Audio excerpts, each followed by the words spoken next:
The only thing we have to fear is fear itself. Nameless, unreasoning, unjust.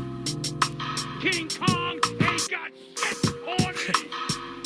Welcome back, everybody, to another episode of Live from the Plantation. I'm Spartacus 2.0, a.k.a. Jerry Metcalf. And with me, as usual, upstairs, across the gallery, is Lucifer 777.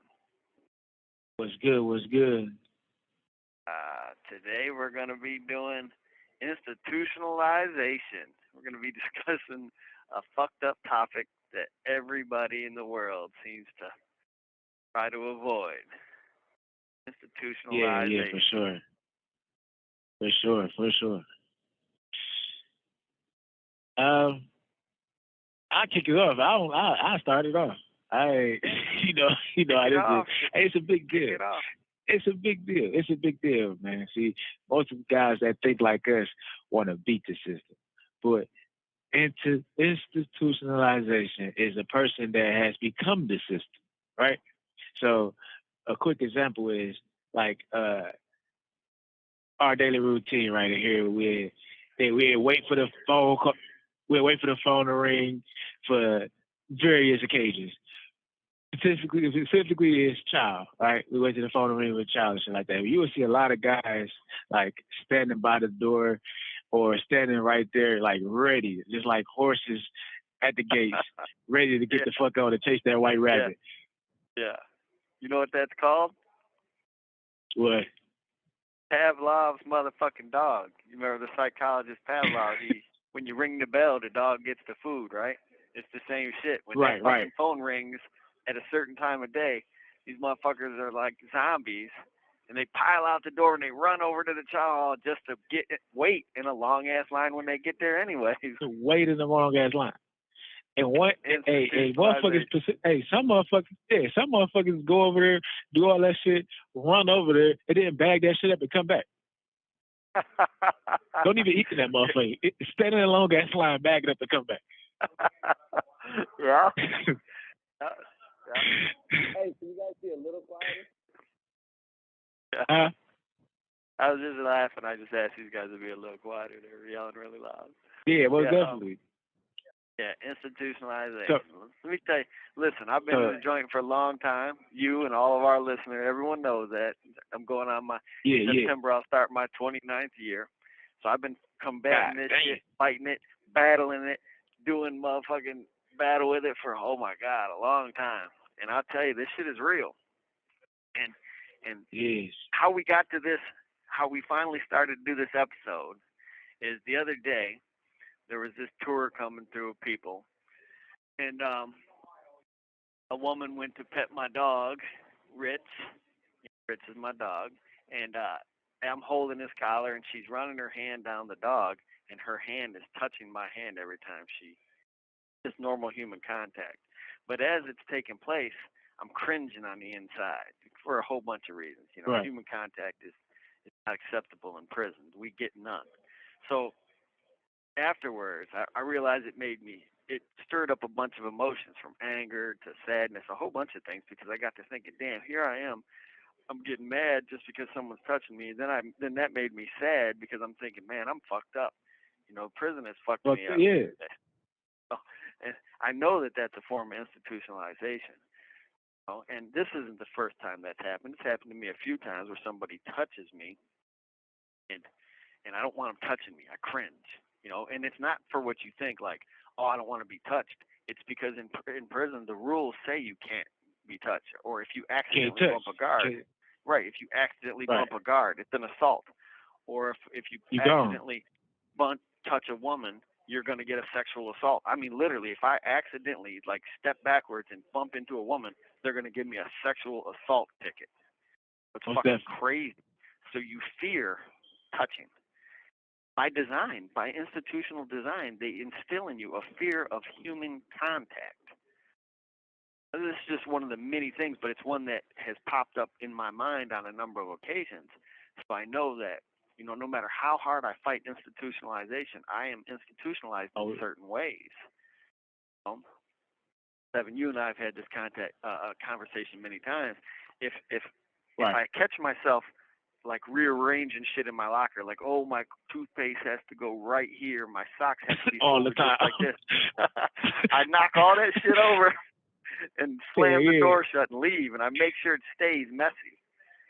Because most definitely. OCD is a big thing in prison. Because of all the rules, you fearful of getting in trouble by the man, so you start to develop most these definitely. habits that you follow all these stupid ass fucking rules, and you think you have to. Oh, I must do this. I have to do this. I have to do that, and it leads down a rabbit hole that's fucked up. You know, next thing you know, you see guys counting the steps that they can't step on the cracks in the tiles and all kinds of crazy shit. Yeah. All type of shit. All type of shit. Yeah. Or me specifically, I developed the same thing with the labels and stuff like that, but I gotta count everything. I gotta count everything. Yeah. See, listen, you ain't even been here that long. You're already almost a bug. Thank God that you're going home soon. That is crazy. And that's the thing, though. Right? I try so hard because I always find myself, you always talk about this, you always say it, but I always find myself trying to make a conscious effort to try to see if I'm, like, walking the line so I could just go the opposite way. Like, I do a little small shit, like, where everybody go walk the back 40, and they walking like the same, like, right turn and stuff like that. Everybody's walking the same. I get the fuck away from that and go to the left side. I go to the left side. I go against the grain every time. Exactly. And I try to stay outside the line. So I try so hard to do it, but it's the small things that it gets you, man. But you have to, as long as you continually fight that mind, it's going to always get you in some ways, right? But you to fight it, you have a much better chance of staying sane. How many other people, most guys that are at 30 years are completely fucking nutso. Not all of them, but the vast majority of them. And when you sit and talk to all of them, it's because they gave up, and they just decided, okay, I'm going to let the system swallow me whole. When you have a conversation with them, you learn things like, I just gave up, I stopped fighting, I couldn't handle it no more, or it's easier to let them win, or there's all these cliche sayings that we hear all the time, but I mean they're cliche to us in prison because that's what happens. But that's why I write. That's why I'm constantly writing articles, essays. That's why I fight, because it all helps me to combat that fucking craziness that they're systematically trying to instill into me, and they do systematically instill it in the vast majority of people who do really long bits. I mean, how do they expect a lot of these guys in here. Yeah, how the fuck do they expect them to function in the world when you have? Okay, another thing of another byproduct of institutionalization is you can't make a decision for yourself. When most of these dudes that have been down a long time are forced with making a decision. Should I go left or should I go right? If there's not a guard or an authority figure there to tell them, hey, go left or go right, what do? They fucking freeze. Boom. They go straight. They just stand there. They stagnate. That's right. The whole system comes to a halt. Think about this. We've been in lines. They're like, march this way, and everyone's marching, and all of a sudden, the dude that's leading the column, he walks off or he has to go talk to someone, the guard or whoever the fuck, and all of a sudden the column freezes. Boom! You got 400 people just stop dead. Because one motherfucker decided to go talk. Institutionalization. It's fucking horrible. Hey, the worst part, right? The worst part of that, right, is some people that try to fight the system gains a false sense of reality, right? It's the guys that been in here 35, 30 plus years, 40 plus years, and they try to fight it, but they gain a false sense of reality, right? So yeah, of course. When they finally do let these guys out, by doing their long sentences and they do their bid and stuff like that, they did their due diligence. They still go out there with completely no idea what the fuck going on. Of course, because the world is passing by. No idea. No idea. Yeah, just think. Yeah. I'm going to get out in a few years, and it's going to be a whole different world. And there's not going to be anyone to tell me what to do. I'm going to have to make all my own fucking decisions. Hell, I ain't going to know when to shit. Every last one. When to eat. I got to cook my own goddamn meals. I got to go figure out how to get healthcare. You're going to be programmed. That's right. Got to Hey, look, unprogram though, right? myself. Yeah. And it's crazy though, because everybody that did all the time here and shit like that, every time they go home, every time I talk to somebody that go home, right, they always like prepare for count or prepare for like they got that instilled in them, right? It's already like deeply embedded in them. Yeah. It's just crazy. I mean, thing is though, right? So I got a question. Yeah, I got a question for you. I want to add. Hold up before you go. I want to say it is crazy, funny, but sad at the same time. Yeah, you know it what is. I mean? I want to point that out. For sure. We're laughing and shit, but I want the listeners to hear that this it breaks my heart to know that this is happening to 2 million men every year in our country. 2 fucking million people are imprisoned in this country, and this is happening to them. Then, man. Okay, go ahead. What's your question? That's what happens. Right, but that's what happens when you cage humanity, right? A person that was granted free will to think, right? But you put him in this box and you keep him rigid for so long in thought. And the only thing we can like advance or elevate it is spiritual. Okay, we're back. Miss Jean and blessed us with another 15 minutes worth of phone call. So what was your question now? I thought about it. I'm not even going to propose that question. I want to make a statement, right? They should make the statement then. Shit. Right.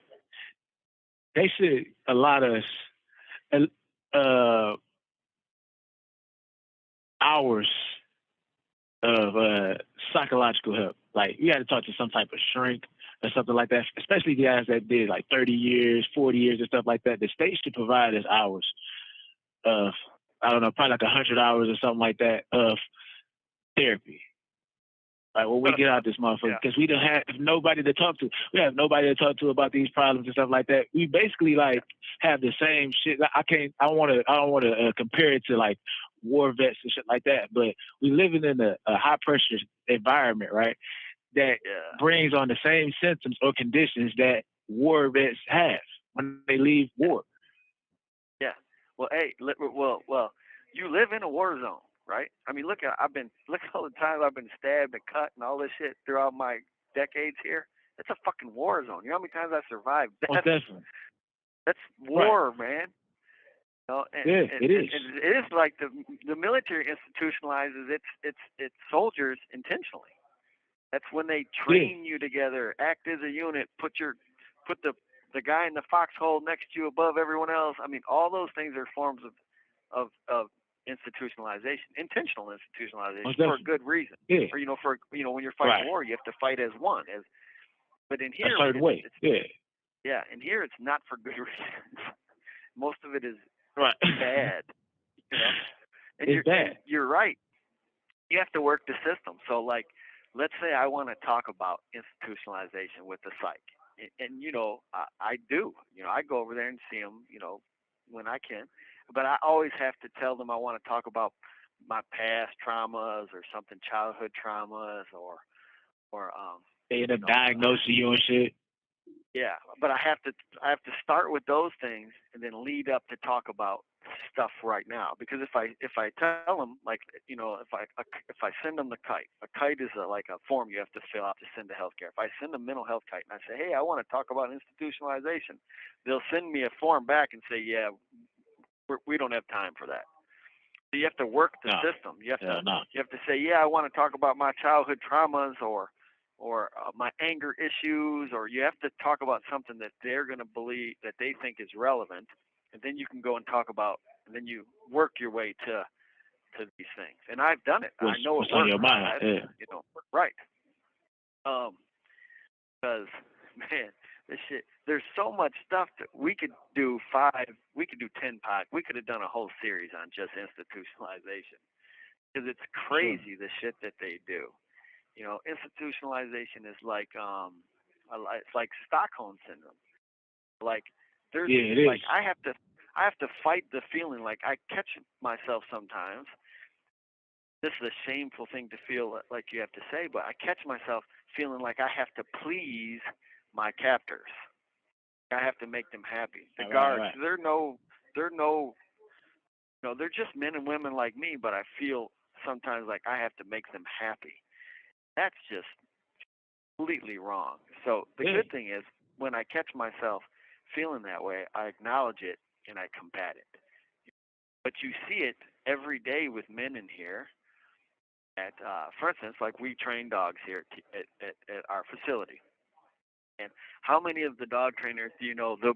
When the guard comes on, they'll be up there training on our base area, which is the middle of Trying our to show off? and they trying to show the guard, ooh, look how good I do my job, boss. Yes, sir, boss. I'm doing my job, real yeah. good, boss. Yes, sir, boss, man. That's why we call it the plantation, man. That's why we call it the plantation. You're right. Oh, that's For a sure, good. for I'm sure. glad that is why we call this the plantation, because they're trying to turn us all into fucking Robotron slaves. Yeah. We operate this bitch. We keep this bitch running. Every job in this bitch, the maintenance job that keep the prison running, we do. Yeah, every job. Yes, every sir, boss. fucking job. Every job. Yes, sir, boss. I'm happy. And we to only work supposed for to you, do boss. that. Yeah. You know, we call that listeners. We call that hop and bobbery. Hop and bob. Remember hop and bob? Hop and bob. Yes, sir, boss. They Hop passed and the bob. gun line, boss. Yeah. Hop and bob. Hop and bob. Hop and bobbery. But we all hop and bobs in this motherfucker, man. Every last one of us. Jesus Christ. Breaking big rocks and the little rocks. Yeah. And then there's some motherfucker sitting over there with some cementing them back together into big rocks. Keep that bitch going for sure. Yeah, let's see what else we got going on with institutionalization. Oh, there's people in here that they believe they own shit. Like you'll be like, I sit at this table every morning at 6 to 6:30. This is my table. What the fuck you mean that's the state shit, man. The government. Hey, you know what I always say? I like, man, listen, this your shit, take it home with you, motherfucker. You take it home with you. You can't take none of this shit home with you. Yeah. Pack that shit in your motherfucking duffel bag, motherfucker. Yeah. But that's here's why I don't get upset at them. You can't get upset at them. But another thing is a lot of the old dudes, that were real gangsters when they were young, now they're all informants for the man, right? And I don't get mad at them. They're all rats, right? And everyone always gets mad at them, right? But I don't, because I realize that's a product. They've done this to them. It's like the motherfucker. They defeated. The motherfucker work. Go ahead. No, I was saying they defeated. Go ahead. Yeah, they're defeated. They're motherfucker. They used to work in the field. They got old. They can't bend over and get the cotton no more. So they're praying that Mr. Charlie brings them into the house. But he ain't gonna bring them in the house. That's for them real light-skinned motherfuckers. He might send them to the barn or the shed, but most likely he's gonna take them on the walk. Hey y'all stay out there in the field. We're gonna take old Mr. So-and-so here on the walk. He's going to the paradise. We're setting him free. They go around the bend and they hang his ass, drop him in a hole. What's that? They gonna do something. Served its purpose. I don't know if they gonna drop him in the hole. They probably gonna send his ass back out there. No, he got some use. He got some use. Right. Well, I'm talking about when he ain't got no use left. He becomes dog food. They're gonna grind him up and feed him to the hounds. That's his last purpose. Hey, so look. Fed to the hounds. The thing, all right. I gotta mention something, right? And I think I mentioned this a few times when we was talking and shit. But I gotta mention this shit in the back, right? All these old ass people in the back. Like, I was doing pull-ups probably a couple days ago. Probably, maybe it was a week ago.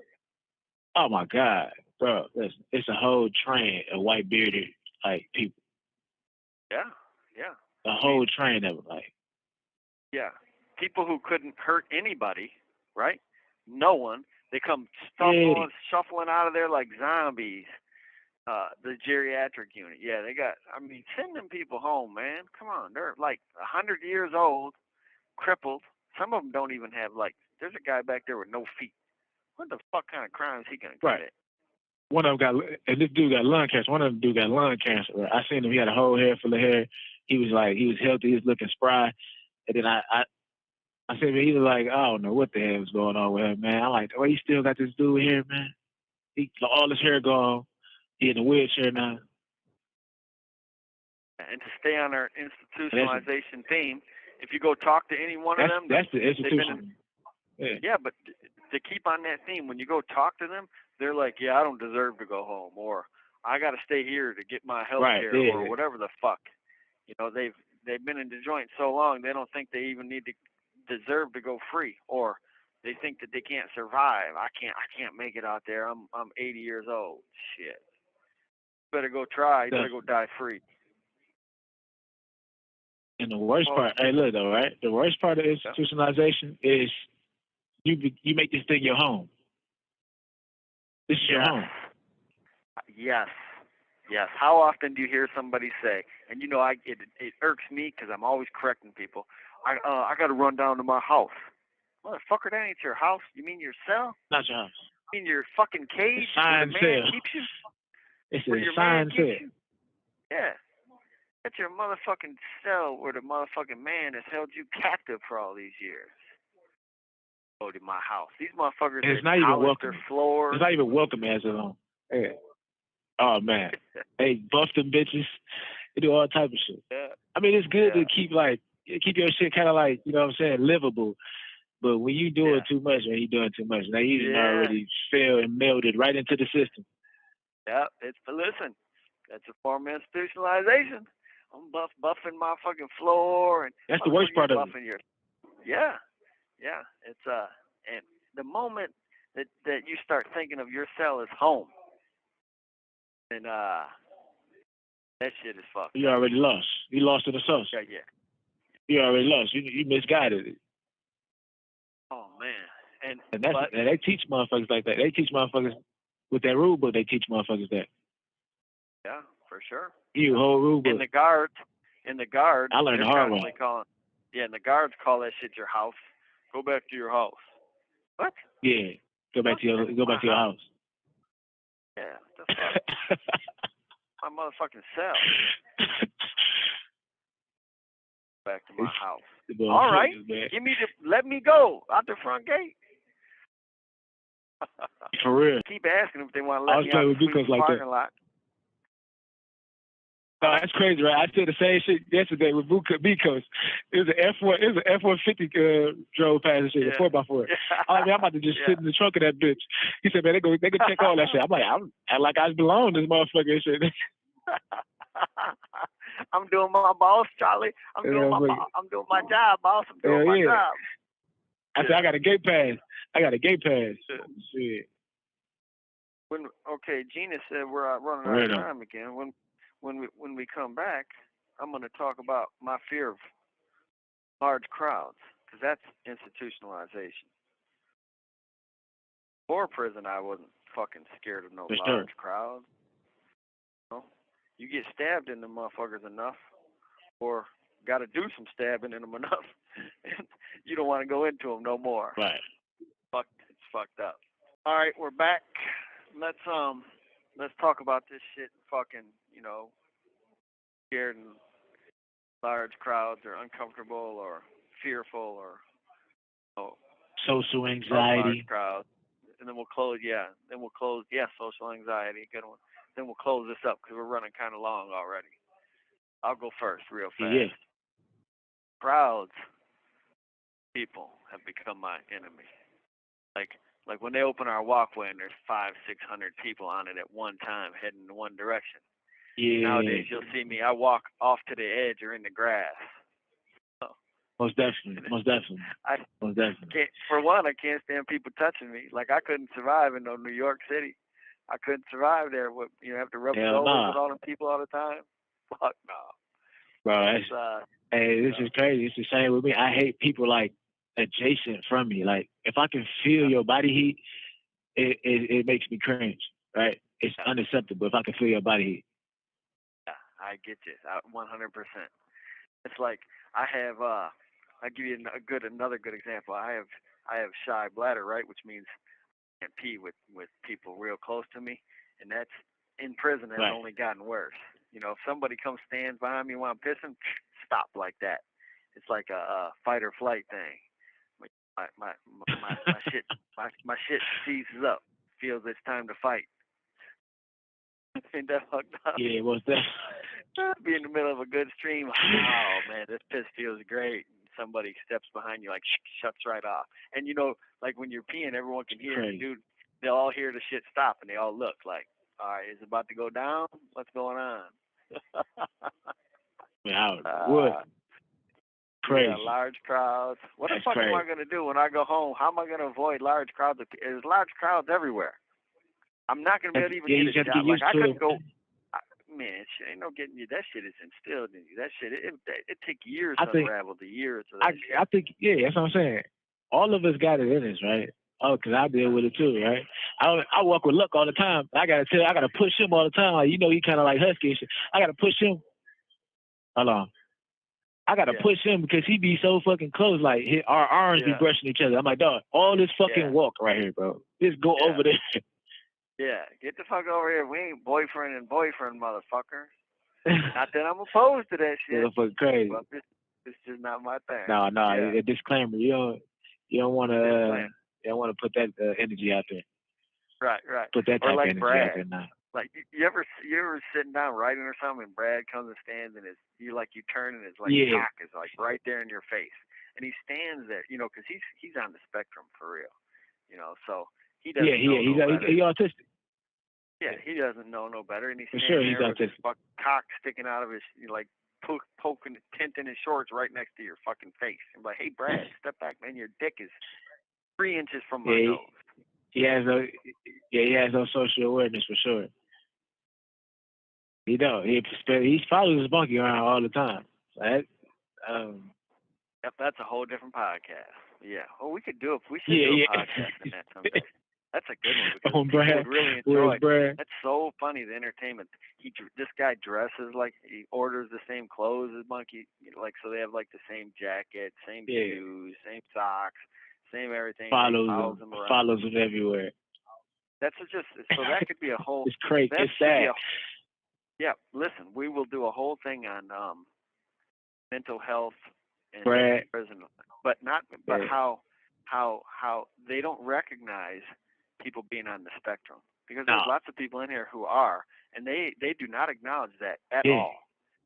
To them, you're just another number. You're just another slave on the plantation. They don't give a fuck that God made you in a different way than everybody else. They could give a fuck. You're gonna fit into the cattle chute.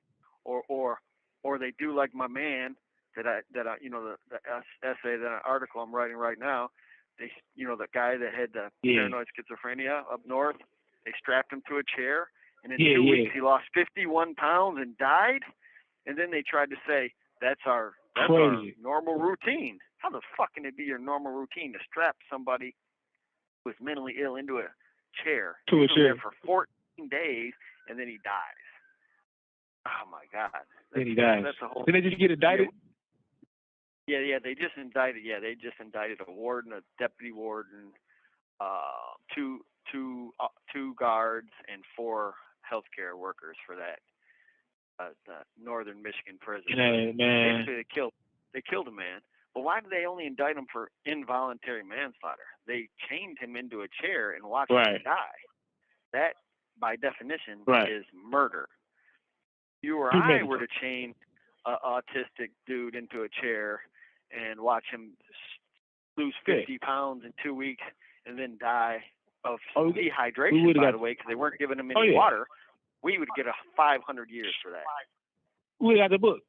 And every charge comes known to man. Anyways, we're getting off track.